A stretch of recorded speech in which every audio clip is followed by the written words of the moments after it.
بسم اللہ الرحمن الرحیم۔ السلام علیکم ورحمۃ اللہ وبرکاتہ۔ میں نے اپنی سب سے پہلی ویڈیو میں کہا تھا کہ خدا تعالیٰ کا توازن کا ایک اصول ہے کہ اس نے ہر کمزور انسان کے اندر چھپا کے ایک مضبوط انسان کو بٹھایا ہوتا ہے۔ خدا تعالیٰ کا توازن کا ایک اصول یہ بھی ہے کہ اس نے ہر مضبوط انسان کے اندر بھی چھپا کے ایک کمزور انسان کو بٹھایا ہوتا ہے۔ اگر ایک مضبوط انسان اور ایک کمزور انسان کا ٹکراؤ ہو جائے یا ساتھ ہو جائے، مثلاً وہ زندگی کے ساتھی بن جائیں، کولیگ ہوں، بہن بھائی، رشتہ دار، ہمسائے، کچھ بھی ہوں، تو اس وقت جو مضبوط انسان ہے اس کے تقویٰ کا خطرناک امتحان ہوتا ہے۔ اگر وہ کمزور انسان کو کھڑا کرتا رہے اور خدا کی پکڑ سے ڈرتا رہے تو خدا تعالیٰ اس پہ اپنے فضلوں کی بارش کرتا رہتا ہے۔ اگر وہ اس کمزور انسان کی کمزوری سے فائدہ اٹھائے اور اس کو گراتا رہے تو کچھ عرصہ تو خدا تعالیٰ مہلت دیتا ہے۔ اب یہ خدا تعالیٰ بہتر جانتا ہے کہ وہ کتنی مہلت دے گا، لیکن اس کے بعد جب اس کا ظلم بڑھ جاتا ہے اور زیادتی بھی، تو پھر وہ اس مضبوط انسان کے اندر کے کمزور انسان کو دنیا کے سامنے لے آتا ہے، چاہے وہ ایسے حالات پیدا کر دے یا وہ کسی کمزور انسان کو طاقت دے کے کھڑا کر دے، یا بہت سارے کمزور انسانوں کو اس کے مقابل پہ کھڑا کر دے طاقت دے کے، کیونکہ ساری طاقت کا سرچشمہ جو ہے وہ خدا تعالیٰ کی ذات ہے۔ خدا تعالیٰ فرماتا ہے، اور یہ غلبہ کے دن ایسے ہیں کہ ہم انہیں انسانوں کے درمیان نوبت بنوبت پھراتے رہتے ہیں تاکہ وہ نصیحت پکڑیں۔ یعنی خدا چاہے تو کمزوروں کو اوپر لے آئے اور مضبوط لوگوں کو گرا دے، جیسا کہ حضرت صلی اللہ علیہ وآلہ وسلم کی بعثت سے ہوا کہ حضرت صلی اللہ علیہ وآلہ وسلم کے آنے سے پہلے عرب میں جو مضبوط لوگ تھے وہ کمزور لوگوں پہ بہت ظلم ڈھاتے تھے، ہر قسم کی ناانصافی، زیادتی ان کے ساتھ کرتے تھے۔ پھر خدا تعالیٰ نے رحمت کی بارش کی اور حضرت صلی اللہ علیہ وسلم کو بھیجا۔ شروع میں کمزور لوگ ہی آپ پہ زیادہ ایمان لائے، اور جو مضبوط لوگ تھے انہوں نے ان کو بہت زیادہ تنگ کیا، بہت زیادہ ظلم کیے۔ انہوں نے جو کمزور لوگ تھے انہوں نے ان کے ظلم برداشت کیے، لیکن پھر خدا تعالیٰ نے فرمایا کہ وہ لوگ جن سے بلا وجہ جنگ کی جا رہی ہے ان کو جنگ کرنے کی اجازت دی جاتی ہے، کیونکہ ان پر ظلم کیا گیا ہے اور اللہ ان کی مدد پر قادر ہے۔ یعنی اللہ تعالیٰ نے ان کو کھڑا کیا اور اللہ تعالیٰ نے ان کو مقابلے کی اجازت دی۔ اور پھر جب خدا تعالیٰ کسی کو کھڑا کرتا ہے اور مقابلے کی اجازت دیتا ہے، اور وہ جو کمزور لوگ ہوتے ہیں جب ان کو طاقت دے دیتا ہے، پھر خدا تعالیٰ کیا فرماتا ہے؟ یہ فرماتا ہے کہ یہ نہیں ہے کہ انہوں نے مضبوط لوگوں کو گرا دیا اور اب وہ بھی ظلم کریں، پھر ان میں اور دوسرے لوگوں میں کوئی فرق نہیں ہوگا۔ خدا تعالیٰ فرماتا ہے یعنی یہ وہ لوگ ہیں کہ اگر ہم ان کو دنیا میں طاقت بخشیں گے تو وہ کیا کریں گے؟ وہ نمازوں کو قائم کریں گے اور زکوٰتیں دیں گے اور نیک باتوں کا حکم دیں گے اور بری باتوں سے روکیں گے، اور سب کاموں کا انجام خدا کے ہاتھ میں۔ اور تاریخ گواہ ہے کہ انہوں نے ایسا ہی کیا۔ خدا تعالیٰ نے ان کے بڑے بڑے سرداروں کو، جیسے ابو جہل تھا، ان کو کم سن بچوں کے ہاتھوں اس کو مروا دیا۔ خدا تعالیٰ نے اس کی مضبوطی کا جو تکبر تھا اس کو توڑا، اور اس کا جو ظلم تھا۔ لیکن اس کے لیے ایک شرط یہ بھی ہوتی ہے کہ جو کمزور لوگ ہیں، ایک تو وہ نیکی پہ قائم رہیں، اور دوسرا یہ کہ وہ جدوجہد کریں۔ اور خدا تعالیٰ اس بات کو پسند کرتا ہے کہ انسان خود بھی نرمی اور مضبوطی سے انصاف لینے کی کوشش کرے۔ ایک دفعہ کا ذکر ہے کہ ایک تاجر نے اپنے شہر کے قاضی کو امانت کے طور پر رقم رکھوائی، کیونکہ وہ سفر پر جا رہا تھا، اور کہا واپسی پر لے لوں گا۔ جب واپس آیا اور اپنی رقم کی تھیلی مانگی تو قاضی صاحب نے صاف انکار کر دیا کہ میں نے تو کوئی امانت نہیں رکھی، کیسی تھیلی، کیسی امانت۔ تاجر نے بہت نشانیاں بتائیں لیکن قاضی انکاری تھا کہ میں نے کہہ دیا کہ میں امانتیں رکھا ہی نہیں کرتا۔ اس پر تاجر پریشان ہوا. وہ ایک کمزور انسان تھا اور قاضی جو ہے وہ طاقتور تھا، اس کے پاس اختیارات تھے. پھر وہ کیا کرے؟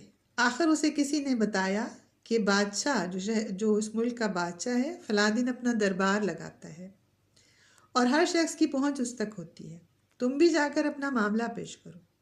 اس نے ایسا ہی کیا، مگر اس کے پاس کوئی ثبوت نہیں تھا، اس لیے بادشاہ نے کہا بغیر ثبوت کے تو قاضی کو پکڑا نہیں جا سکتا.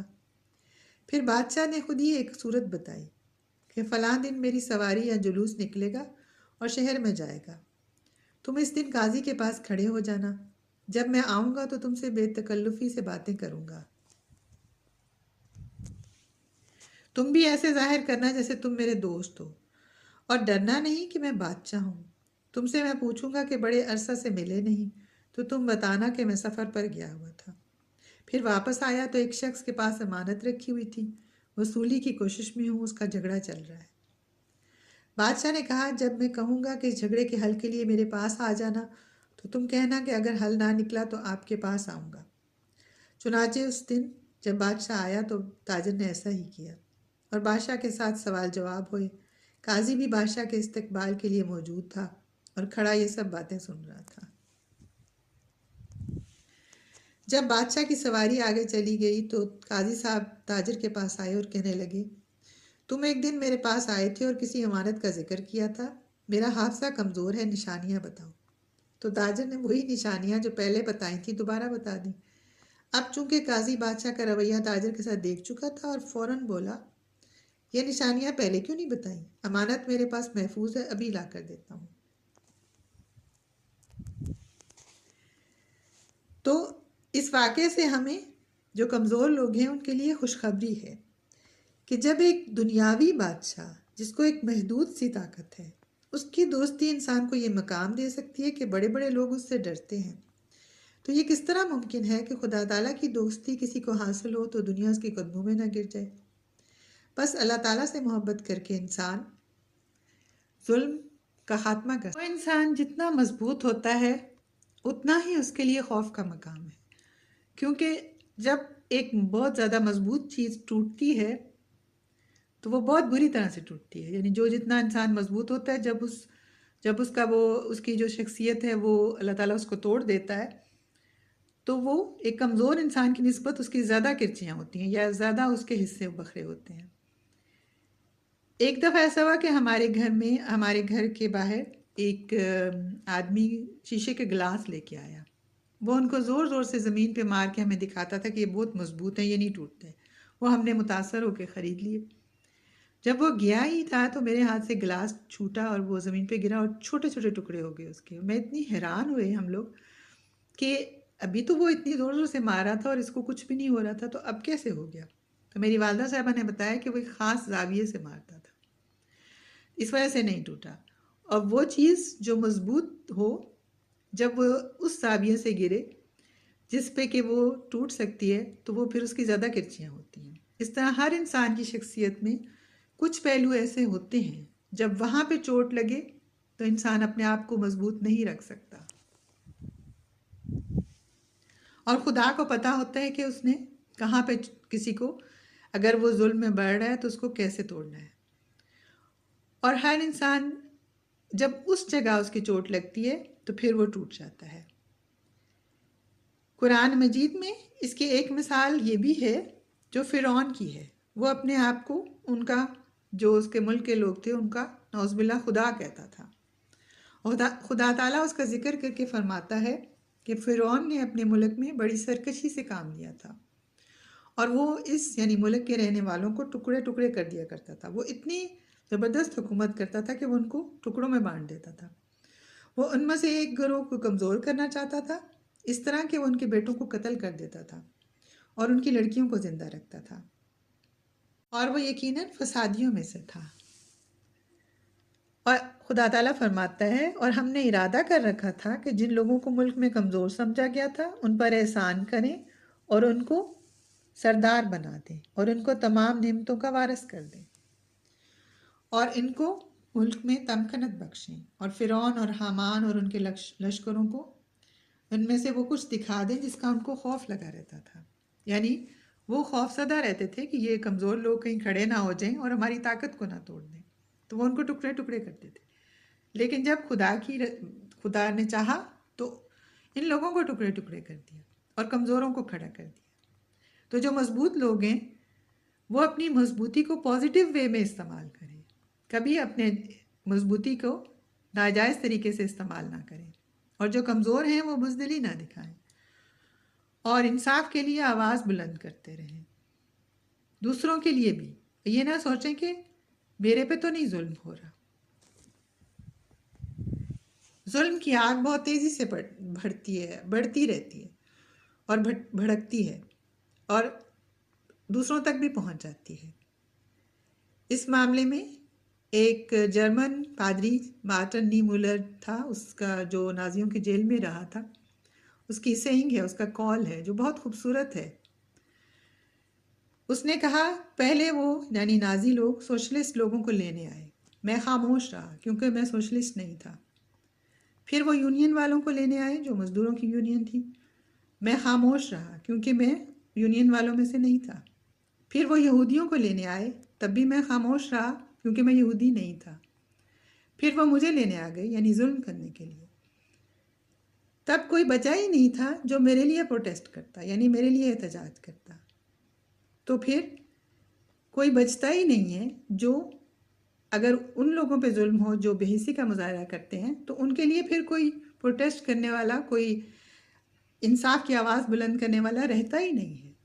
تو اس سے پہلے ہم ہی کریں، لیکن انصاف کی آواز بلند کرنے کا یہ مطلب نہیں ہے کہ ہم مضبوط ایسے ہو جائیں کہ ہم گلیوں میں اور سڑکوں پہ لوگوں کو سزائیں دیتے پھریں، قتل کرنا خدا نہ خواستہ، اور یا ان کو جلائیں یا ان کے گھر جلائیں یا کچھ۔ یہ نہیں ہے طریقہ۔ عدالتیں ہیں وہ انصاف کریں، اور انصاف کے لیے ہم کوشش کریں۔ سر عام ہم ان کو سزائیں دینا ہمارا اختیار نہیں ہے اور نہ ہی دینا چاہیے، اور باقی پبلک جو ہے وہ تماشا دیکھے۔ ایک دن ان کے ساتھ بھی ایسے ہوگا، ایسے نہیں ہے۔ اگر ہم ایسا کریں گے تو دنیا میں لوگ اور زیادہ کمزور ہوں گے اور دنیا زندہ رہنے کے قابل نہیں رہے گی، اور یہ ٹھیک نہیں ہوگا۔ دنیا میں بس مونسٹر ہوں گے، جن۔ تو خدا کرے کہ ایسا نہ ہو، خدا کرے کہ جو مضبوط لوگ ہیں خدا تعالیٰ ان کا پردہ رکھے اور وہ نیکی اور تقوی پہ قائم ہوں۔ مضبوطی میں ایک اٹریکشن ہوتی ہے، ایک کشش ہوتی ہے مقناطیسی قسم کی اور بہت سحر انگیز قسم کی۔ اس وجہ سے جو کمزور لوگ ہیں وہ ان سے دور نہیں جا سکتے اور ان کی زیادتیوں کو بھی کسی حد تک برداشت کرتے ہیں اور کہتے ہیں کہ یہ ان کا مزاج ہے، وہ اس کو ان کی ادا سمجھتے ہیں۔ لیکن پھر جب وہ زیادہ بڑھ جاتے ہیں ظلم میں، تب وہ کھڑے ہوتے ہیں یا ان کا مقابلہ کرنے کی کوشش کرتے ہیں، یا خدا تعالیٰ کسی کو کھڑا کر دیتا ہے۔ مضبوط لوگوں میں سب لوگ ظالم نہیں ہوتے، ایک گروپ ایسا ہوتا ہے جو ظلم کرتا ہے۔ لیکن وہ لوگ بھی یاد رکھیں کہ خدا تعالیٰ کی تدبیر بڑی زبردست ہوتی ہے، اس کو توڑنا کوئی نہیں توڑ سکتا۔ خدا تعالیٰ کی تدبیر اتنی شاندار تھی کہ اس نے حضرت موسیٰ علیہ السلام کو فرعون کے گھر میں رکھ کے پالا۔ حضرت موسیٰ علیہ السلام جنہوں نے فرعون کو شکست دینی تھی، اس کا غرور، اس کے مضبوطی کو توڑنا تھا، وہ اس کے گھر میں پلے تھے۔ تو خدا تعالیٰ کی یہ تدبیر تھی۔ تو اس بات سے ہمیشہ ڈرتے رہیں، خدا تعالیٰ کا خوف اپنے دل میں رکھیں کہ خدا تعالیٰ نے مضبوطی اس لیے دی ہے کہ وہ دنیا کو اور زیادہ خوبصورت بنائیں، اس لیے نہیں دی کہ ظلم کریں۔ خدا کرے کہ ایسا ہی ہو، دنیا ہمیشہ خوبصورت رہے، رہنے کے قابل رہے، بچے یوں ہی ہنستے رہیں اور مگن رہیں، پھولوں میں رنگ رہے اور دنیا میں ہمیشہ امن رہے۔ خدا کرے ایسا ہو۔ جزاک اللہ، فی امان اللہ، خدا حافظ۔